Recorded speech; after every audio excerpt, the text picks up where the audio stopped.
सुट्या तेलाच्या संदर्भात आज मंत्रिमंडळाच्या बैठकीमध्ये काही मंत्र्यांनी हा विषय उपस्थित केला। मंत्र्यांचं मत अगदी स्पष्ट होतं की जी काही FDA माध्यमातून वेगवेगळी कारवाई चालली आहे ती योग्य आहे। कारवाई अशा पद्धतीनं होत राहिली पाहिजे।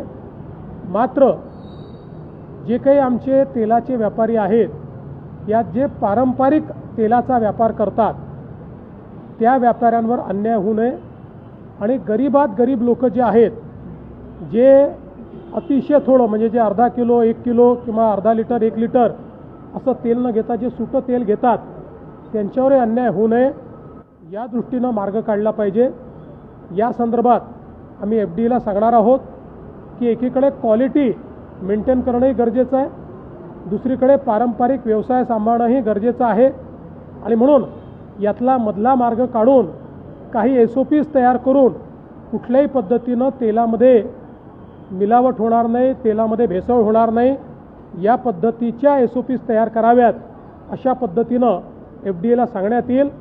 यातनं आम्ही असा मार्ग काढू की कुठेही भेसळ करता येणार नाही आणि पारंपरिक व्यवसाय हा बंद करावा।